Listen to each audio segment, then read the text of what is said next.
Nova troca de ministros no governo Bolsonaro. Menos de um mês depois de tomar posse, Nelson Taixe pediu demissão, exatamente 28 dias depois. O ex-ministro não quis assinar o protocolo que facilitaria o uso da cloroquina para tratamento de pacientes com coronavírus. O medicamento ainda não tem comprovação científica e tem efeitos colaterais. Por isso, Taixe defendia que a prescrição deve ser feita a partir de uma avaliação médica e ainda o paciente deveria assinar um termo de consentimento. O tema do debate de hoje é: o ministro fez o certo em não assinar o protocolo? Os nossos debatedores são Augusto de Arruda Botelho, advogado especialista em direito penal. Boa noite, Augusto. Boa noite, Mona Lisa. Boa noite, Caio.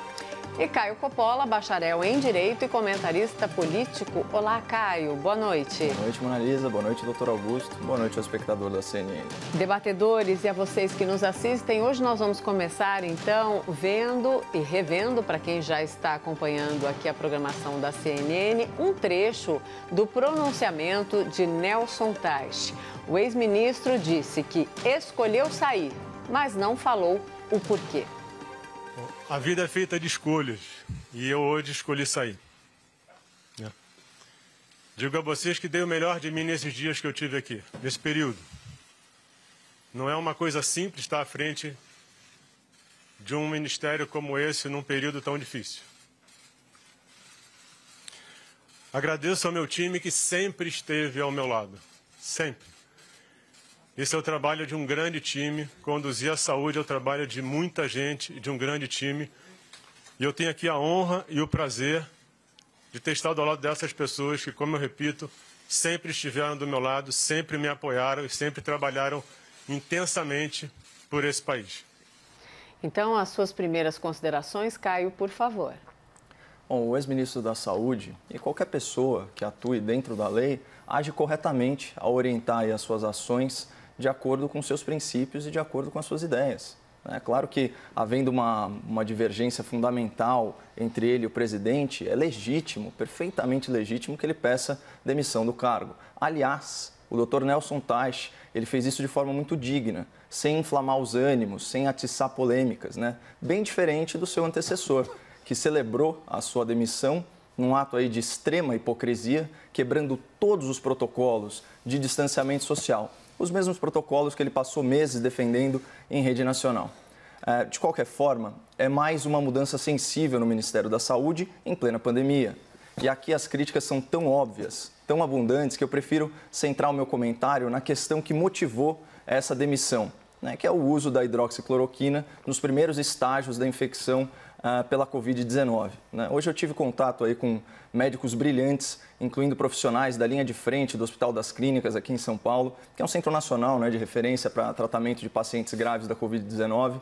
Conversei longamente com o Dr. Pedro Benedito Batista Júnior, é diretor executivo da maior seguradora especializada em terceira idade aqui na capital, e eu também fiz questão de me atualizar sobre pesquisas que supostamente descredenciam o uso da hidroxicloroquina como um tratamento efetivo contra o novo coronavírus. Aqui eu destaco dois estudos publicados em periódicos científicos muito renomados, né? Então, um no Journal of the American Medical Association e outro no The New England Journal of Medicine. Então, ambos esses estudos, eles avaliaram cerca de 1.400 casos e concluíram que o uso de hidroxicloroquina não influencia na redução de mortes e até de intubações por Covid-19. Mas esse mergulho um pouco mais profundo aí nos aspectos técnicos da pandemia, só confirmou o que eu ouvi de uma série de profissionais da saúde. Medicina não é uma ciência exata e não há muitas certezas sobre esse novo vírus. Por isso, eu vou me fiar no aspecto empírico dessa questão polêmica e focar na experiência prática. Até porque nós temos um caso de sucesso do uso da hidroxicloroquina em larga escala aqui mesmo na cidade de São Paulo. A maior operadora de planos de saúde para a terceira idade aqui da capital possui 460 mil idosos segurados. Desses 460 mil idosos, 117 mil têm 79 anos ou mais. E vamos lembrar, né, segundo a OMS, a taxa de mortalidade da Covid-19 para essa faixa etária é de 15%. Ou seja, se todos esses idosos contraíssem Covid, haveria 17.500 óbitos só acima de 79 anos, isso sem falar nas internações.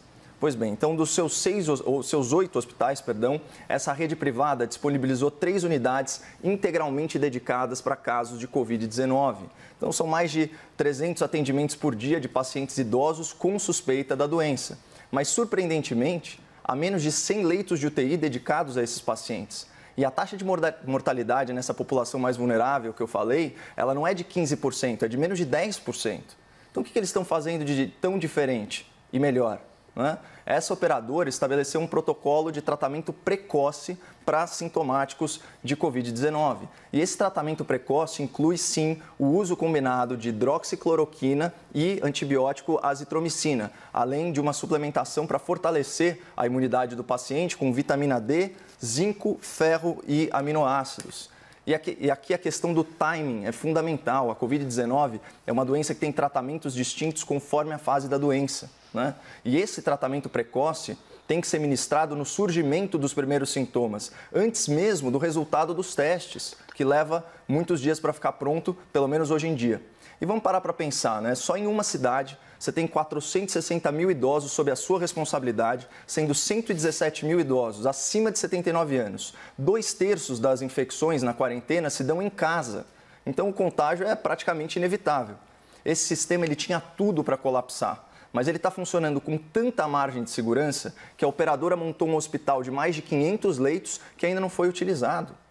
Então, assim, a hidroxicloroquina está longe de ser a cura para a Covid-19, E o alcance da sua eficácia vai depender de muito estudo. Mas a gente não pode se dar ao luxo de descartar experiências que trazem indícios de sucesso num momento tão grave como esse.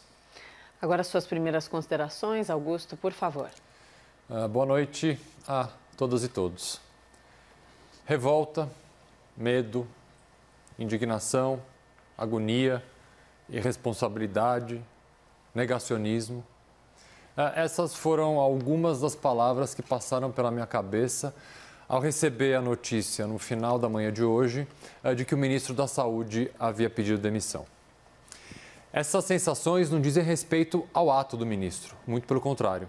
Nelson Taichi foi coerente, corajoso, honrou seu diploma e seu juramento médico a não se curvar à irresponsável postura do presidente da República de exigir que um medicamento que ainda não teve sua eficácia cientificamente comprovada fizesse parte do protocolo clínico oficial do Sistema Único de Saúde. Há uma enorme diferença entre o uso de um medicamento por recomendação médica e com a anuência do paciente e sua inclusão em protocolos oficiais.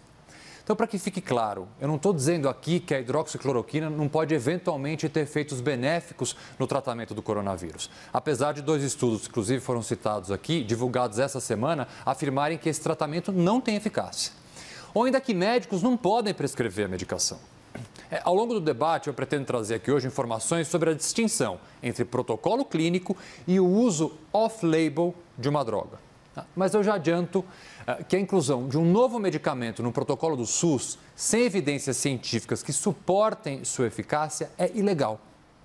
É ilegal de acordo com a Lei Orgânica da Saúde e é ilegal de acordo com a lei criada pelo próprio governo federal, onde estão previstas medidas de combate à Covid-19. Voltando agora a esses meus sentimentos iniciais, eu tenho dificuldade em imaginar em que outro momento da história, em que outro país do mundo que tenha enfrentado, seja uma pandemia, seja uma guerra, uma crise diplomática ou financeira, que no meio do caos troca em menos de um mês, não apenas uma, mas 2 figuras essenciais na tarefa, talvez uma das tarefas mais importantes da humanidade, que é salvar vidas. Sob qualquer ótica que se analise, seja a ótica de um gestor, de um líder ou de um general, a troca de comando durante um processo em andamento tem um reflexo imediato, o atraso e a descoordenação na implantação de medidas. Vamos lembrar aqui das primeiras palavras do ministro Nelson Taichi ao assumir o cargo. Disse ele, entre aspas, eu preciso coletar dados, eu preciso me inteirar e saber a real situação. Dias após, o próprio ministro assumiu que estávamos, aspas também, navegando às cegas e que ele não sabia dizer sequer quando seria o pico da doença. Hoje, no seu brevíssimo discurso de demissão, o ministro afirmou o seguinte: deixa um plano de testagem pronto para ser implementado. Nós já estamos há quase 3 meses da primeira confirmação do primeiro caso de coronavírus no Brasil. Um plano de testagem a ser implementado. Nós deveríamos estar fazendo testagem em massa há semanas, meses. O novo ministro da Saúde, seja ele quem for, eu sinceramente só espero que ele não seja nenhum negacionista, nenhum terraplanista, ele terá que se adaptar novamente durante dias, quem sabe semana, ao novo cargo. Nós não podemos perder tempo.